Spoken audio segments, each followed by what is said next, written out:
Good morning students.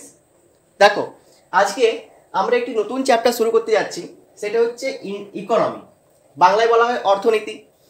Economy আমরা mainly ইন্ডিয়ার পড়ব, ইন্ডিয়ান ইকোনমি বা ভারতের অর্থনীতি সম্পর্কে আমরা আলোচনা করব। যেহেতু আমরা ইন্ডিয়ান, আমরা ভারতবাসী, তাই আমরা ইন্ডিয়ান ইকোনমি সম্পর্কেই আলোচনা করব। ইকোনমির যে ফার্স্ট চ্যাপ্টার, ইকোনমির অর্থনীতি অর্থাৎ অর্থনীতির যে ফার্স্ট চ্যাপ্টার সেটা হচ্ছে ন্যাশনাল ইনকাম।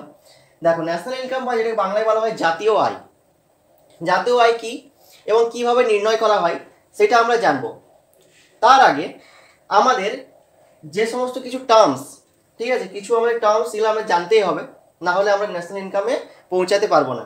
তো ন্যাশনাল ইনকাম জানার আগে যে সমস্ত বেসিক টার্মিনোলজিসগুলো আমাদের দরকার, আজকে আমরা ক্লাসে সেইগুলো পড়ব, ঠিক আছে। ফার্স্ট দেখো জিডিপি। জিডিপি কি না, জিডিপির ফুল ফর্ম হচ্ছে গ্রস ডোমেস্টিক প্রোডাক্ট, মোট আভ্যন্তরীণ উৎপাদন। অর্থাৎ আভ্যন্তরীণ বলতে ইন্ডিয়ার মধ্যে, আভ্যন্তরীণ বলতে ভেতরে, কার ভেতরে না, ইন্ডিয়ার, within the territory of India total production. তাহলে ইন্ডিয়ার, এটি ইন্ডিয়া হয়, তাহলে ইন্ডিয়ার মধ্যে within the territory of India the total production is called GDP of India. ঠিক আছে, টোটাল প্রোডাকশন বলতে ইন্ডিয়াতে কি আছে না, বিভিন্ন কোম্পানিজ আছে, ইন্ডাস্ট্রিজ আছে, ঠিক আছে, স্মল অ্যান্ড বিগ, ছোট এবং বড় কারখানা আছে। তারা কি করছে, বিভিন্ন জিনিস প্রডিউস করছে, প্রোডাকশন হচ্ছে। তাহলে total production by the different factories or the different sectors total accumulatively is called GDP of India. ঠিক আছে, তাই দেখো আগে দেখো জিডিপি আমরা কার উপর কিভাবে নির্ণয় করি সেটা আগে দেখো না। জিডিপি সর্বদা অন্তিম দ্রব্যের উপর নির্ণয় করা হয়, অন্তিম দ্রব্যের উপর, অর্থাৎ ফাইনাল প্রোডাক্টের উপর আমরা নির্ণয় করবো, মাথায় রাখবে। মানেটা কি, মনে করে একটা কার ফ্যাক্টরি কি তৈরি করে, কার তৈরি করে। এবার কার তৈরি করার জন্য কি কি লাগে না, ডিফারেন্ট টাইপ অফ কি লাগে না, ইঞ্জিন লাগে, ঠিক আছে, বডিজ লাগে, হুইলস লাগে, ব্রেক শুজ লাগে, সেইগুলো একসাথে জয়েন করে মেকানিক্যালি আমরা কি করি, গাড়িটা পাই। তাহলে যখন আমরা জিডিপি কাউন্ট করব, ঠিক আছে, জিডিপি কাউন্ট করব, কখনোই আমরা সেই যেগুলো দিয়ে তৈরি হচ্ছে, ঠিক আছে, ম্যানুফ্যাকচারিং ইনস্ট্রুমেন্টসগুলোর উপর বের করবো না। অলওয়েজ দ্য ফাইনাল প্রোডাক্ট, অর্থাৎ গাড়িটার উপর, যে কত টাকার গাড়িটার টোটাল প্রোডাকশন কস্ট কত, সেইটা will be counted in the GDP, not the cost of the instruments or the gadgets by which it is made. ঠিক আছে, তাহলে ফাইনাল প্রোডাক্টের উপর সবসময় আমরা নির্ণয় করবো, মাথায় রাখবে। ফাইনাল প্রোডাক্ট মানে যেটা বাজারে আমরা সরাসরি কিনতে পাই, যেটা ইউজ করতে পারি। একটা ইঞ্জিন যদি কিনে নিই আমি, গাড়ি ইউজ করতে পারবো না, যতক্ষণ না সেটা গাড়িতে ফিট করা থাকছে। নেক্সট দেখো দ্রব্য ও পরিষেবার উপর নির্ণয় করা হয়। জিডিপি কার উপর কাউন্ট করা হয় না, গুডস অ্যান্ড সার্ভিসেস। গুডস মানে দ্রব্য, অর্থাৎ যেগুলো মেটেরিয়ালিস্টিক, যেগুলো দ্রব্য সামগ্রী, যেগুলো আমরা টাচ করতে পারি, ফিল করতে, ছুতে পারি। ঠিক আছে, আমি 1 কেজি আলু নিয়ে এলাম, তা আলুটা হচ্ছে একটা দ্রব্য, তার উপর নির্ণয় করা হয়। এবং পরিষেবা মানে সার্ভিসেস কেমন, ডক্টর আমাদের কী দিচ্ছে, সার্ভিস দিচ্ছে, তার বিনিময়ে সে অবশ্যই পয়সা নিচ্ছে, তাহলে সেইটা হচ্ছে সার্ভিস। টিচার কী করছে, সার্ভিস, এই যে আমি পড়াচ্ছি, এটা হচ্ছে একটা সার্ভিস। ঠিক আছে, তাহলে এই সার্ভিসের যে কস্ট, মানে এটা তো আমি কিছু আর্ন করবো বা আমি কিছু সেটাকে প্রডিউস করবো, তো সেটাও কিন্তু জিডিপির মধ্যে কাউন্ট হবে। ঠিক আছে, তাহলে অলওয়েজ গুড অ্যান্ড সার্ভিসেসের উপর জিডিপি কাউন্ট করা হয়। নেক্সট বাৎসরিক হয়, অর্থাৎ 1 বছরের জিডিপি সবসময় ইয়ারলি কাউন্ট করা হয়। 1 বছরের জিডিপি কত, ঠিক আছে, fine at the end of A 1 year GDP is counted. 1 বছরের টোটাল প্রোডাকশন ইন 1 year, 1 বছরের টোটাল প্রোডাকশনটা জিডিপির মধ্যে কাউন্ট হবে। নেক্সট দেখো total production within the territory of India. এটা তো বললাম যে আভ্যন্তরীণ, অর্থাৎ মনে করো এটা হচ্ছে ইন্ডিয়ার মধ্যে, এইটা হচ্ছে India, outside of the territory of India, এটা হচ্ছে inside the territory of India. তাহলে এখানে যত প্রোডাকশন হচ্ছে, সেখানে মনে করো একটা চাইনিজ কোনো কোম্পানি বা আমেরিকান কোনো কোম্পানি এসে পরে এখানে বিজনেস করছে, ঠিক আছে, তাহলে সেইখান থেকে আর্ন করছে, সেই আর্নিংটাও কিন্তু ইন্ডিয়ার জিডিপিতে কাউন্ট হবে। ইট will be counted in the Indian GDP. ঠিক আছে, যেহেতু সে ইন্ডিয়ার টেরিটরির মধ্যে, ইন্ডিয়ান বাউন্ডারির মধ্যেই সেটাকে প্রডিউস করছে বা আর্ন করছে, তাহলে it will be counted in the Indian GDP, not by the for the outside GDP. ঠিক আছে, অন্য দেশের জিডিপির সঙ্গে সেটা কিন্তু কানেক্টেড নয়, সবসময় ইন্ডিয়ান জিডিপির উপর কানেক্ট হবে, যেহেতু ইন্ডিয়াতে সে প্রোডাকশনটা করছে। নেক্সট দেখো care economy is not included নয়। মানে কি কেয়ার ইকোনমি বলতে কি বোঝায়, মনে করো যে আমাদের বাড়িতে মারা কী করে, আমাদের রান্না করে খাওয়াই, ঠিক আছে, আমাদের যত্ন নেয়, বাট এর বিনিময়ে কি পয়সা নেয়? কোনো পয়সা নেয়। তাহলে এটাকে বলা হচ্ছে কেয়ার ইকোনমি, অর্থাৎ যে ইকোনমিটার কোনো পেড হয় না, নট পেড সার্ভিসেস, সেটাকে বলা হচ্ছে কেয়ার ইকোনমি। সে কেয়ার ইকোনমি কিন্তু জিডিপির মধ্যে কাউন্ট হয় না। নেক্সট দেখো, অপচয় বা ডেপ্রিসিয়েশন কাউন্ট করা হয় না। এই জিডিপি অর্থাৎ গ্রস ডোমেস্টিক প্রোডাক্টে কিন্তু অপচয় বা ডেপ্রিসিয়েশনকে কাউন্ট করা হয় না, ঠিক আছে। তো দেখো জিডিপি এই যে মেন যে ফিচার্স ক্যারেক্টারিস্টিক্সগুলো জানলাম। নেক্সট দেখো আমরা যেটা জানবো, নেক্সট আমরা যে টার্মটা নিয়ে আলোচনা করব সেটা হচ্ছে জিএনপি। ফুল ফর্ম কি? গ্রস ন্যাশনাল প্রোডাক্ট, অর্থাৎ ন্যাশনাল মানে এখানে চলে আসছে জাতীয়, ঠিক আছে। গ্রস ন্যাশনাল প্রোডাক্ট, মোট জাতীয় উৎপাদন, ঠিক আছে, জিএনপি কি বলছে না, GNP equal to GDP plus net factor income from abroad, net factor income from abroad, বাইরে বলতে পারি এনএফআইএ। মানে কি এনএফআইএটা কি? জিডিপি তো আমরা জানি গ্রস ডোমেস্টিক প্রোডাক্ট, তার সাথে বলছে net factor income from abroad, যদি আমরা অ্যাড করি তাহলে আমরা পাবো জিএনপি, গ্রস ন্যাশনাল প্রোডাক্ট। দেখো মনে করি এটা হচ্ছে ইন্ডিয়াতে বিভিন্ন কোম্পানি আছে, একটা বাইরের কোম্পানি, বিদেশের একটা কোম্পানি ইন্ডিয়াতে এসে আর্ন করছে, আছে তো অনেক কোম্পানি আছে, ভোডাফোন, ঠিক আছে, ভোডাফোন তার মধ্যে একটা কোম্পানি যেটা হচ্ছে বিদেশি কোম্পানি, বাট ইন্ডিয়াতে এসে তারা প্রোডাকশন করছে, ইন্ডিয়া জিডিপিতে তার কন্ট্রিবিউশন আছে। তাহলে একটা কোম্পানি এসে মনে করো টোটাল 40 রুপিস প্রোডাকশন করছে, এবং একটা ইন্ডিয়ান কোম্পানি সে বাইরে গিয়ে পরে 50 রুপিস আর্ন করছে, ঠিক আছে, 50 রুপিস আর্ন করছে।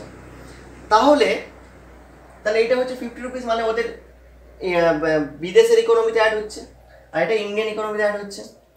তাহলে net factor income from abroad, তাহলে অ্যাব্রড থেকে আমাদের নেট ফ্যাক্টর কত ইনকাম হলো, তাহলে নেট ফ্যাক্টর কী করে পাবো না 50 মাইনাস 40, অর্থাৎ যে টাকাটা আমরা বিদেশে আমাদের ইন্ডিয়ান কোম্পানি বিদেশে যে টাকাটা আর্ন করছে, সেটা থেকে যে টাকাটা বাইরের কোম্পানি এসে ইন্ডিয়াতে আর্ন করছে সেটা মাইনাস করব।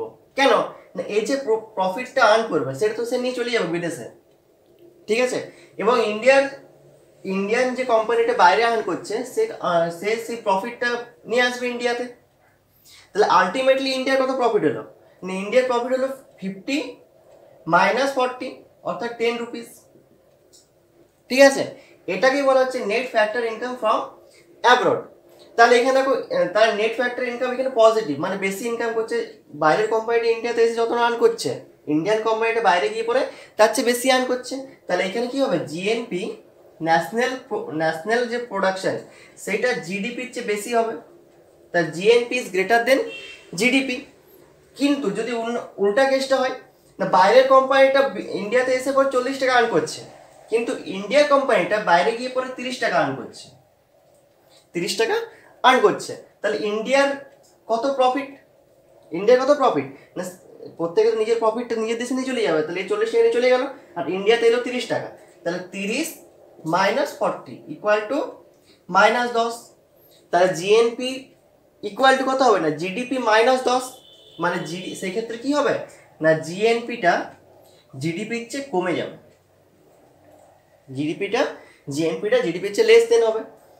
আবার যদি এরকম হয় যে বাইরে থেকে কোনো কোম্পানি আসে নাই, অথবা ইন্ডিয়ার কোনো কোম্পানি বাইরে যায় নাই, ঠিক আছে, মানে সেটাকে বলা হয় ক্লোজড ইকোনমি ক্লোজ, বাইরের কোম্পানিও আসে না এবং ভেতরের ইন্ডিয়ার কোম্পানিও বাইরে যাচ্ছে না, তাই সেটা হচ্ছে ক্লোজড ইকোনমি। তাই ক্লোজড ইকোনমির ক্ষেত্রে জিডিপি ইকুয়াল টু জিএনপি হবে, আরেকটা কেস হতে পারে যেখানে জিডিপি করে জিএনপি হবে, মানে বাইরে থেকে যে কোম্পানিটা এসছে ইন্ডিয়াতে সে যত আর্ন করছে, ঠিক আছে, ইন্ডিয়া থেকে যে কোম্পানিটা বাইরে গিয়ে আর্ন করছে সে ইকুয়াল আর্ন করছে, ইন দ্যাট কেস সেক্ষেত্রেও কিন্তু জিডিপি ইকুয়াল টু জিএনপি হতে পারে। এবং যদি জিডিপি ইকুয়াল টু জিএনপি হয় তাহলে সেক্ষেত্রে এটাকে বলা হয় ক্লোজড ইকোনমি, ক্লোজড ইকোনমি বা বদ্ধ অর্থনীতি, ঠিক আছে। তাহলে জিএনপি হলো। এবার দেখো নেক্সট যে আমার টার্মটা পড়বো এবং এটি হচ্ছে লাস্ট টার্ম, সেটা হচ্ছে NNP, net national product, net national product. তাহলে জিডিপি থেকে যখন জিডিপি থেকে যখন দাঁড়াও এক মিনিট, জিডিপি থেকে যখন এনডিপি বের করেছিলাম তখন কি ডেপ্রিসিয়েশনটা মাইনাস করেছিলাম। একইভাবে যখন এনএনপি বের করব তখন জিএনপি থেকে ডেপ্রিসিয়েশনটা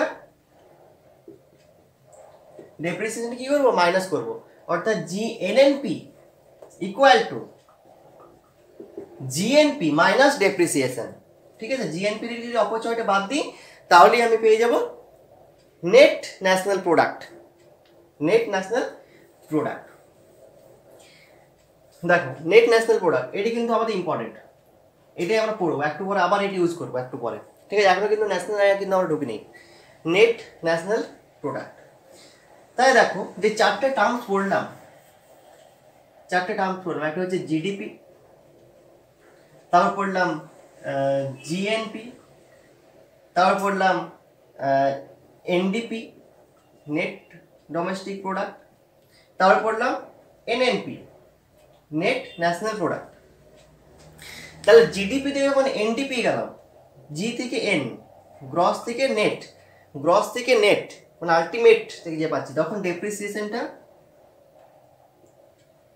মাইনাস করছি, মাইনাস ডেপ্রিসিয়েশন। জিডিপি থেকে ডেপ্রিসিয়েশন বাদ দাও, এনডিপি পাবো, ঠিক আছে। এরপরে জিএনপি, জিএনপি থেকে এনডিপি এনএনপি যাবো, সেক্ষেত্রেও ডেপ্রিসিয়েশন মাইনাস করবো, ডেপ্রিসিয়েশন মাইনাস করব। এবারে জিডিপি থেকে যখন জিএনপি যাব, জিডিপি থেকে জিএনপি, তখন আমরা কি NFIA net factor income from abroad, net factor income from abroad, এটা প্লাস করব, মানে GDP plus NFIA equal to GNP. এবং জিডিপি থেকে যখন এনএনপি যাব তখন NFIA plus NFIA minus depreciation. তো যখন একটা চেঞ্জ হচ্ছে, জিটা এন হচ্ছে, ডোমেস্টিকটা ন্যাশনাল হচ্ছে, তখন এনএফআইএ যোগ করছি। যখন জিটা এন হচ্ছে তখন ডেপ্রিসিয়েশন মাইনাস করছি। আবার যখন দুটোই চেঞ্জ হচ্ছে, জিও চেঞ্জ হচ্ছে, আবার কি চেঞ্জ হচ্ছে, ডিও চেঞ্জ হচ্ছে, তখন আমাদের দুটো চেঞ্জ করতে হচ্ছে, একটা এনএফআইএ আর ডেপ্রিসিয়েশন। তাহলে আমরা এনএনপিতে পৌঁছে যাব। তাই দেখো এই চারটে টার্ম সম্পর্কে এখন আমরা জানলাম। এখনো কিন্তু আমরা ন্যাশনাল আয়ে এন্টার করিনি। ন্যাশনাল আয় আমরা জানবো, তার আগে আমাদের দুটো টার্ম জানতে হবে, একটা হচ্ছে ফ্যাক্টর কস্ট, একটা হচ্ছে মার্কেট প্রাইস, ঠিক আছে। এটা আমরা পরের দিন জানবো। আজকে এতটাই।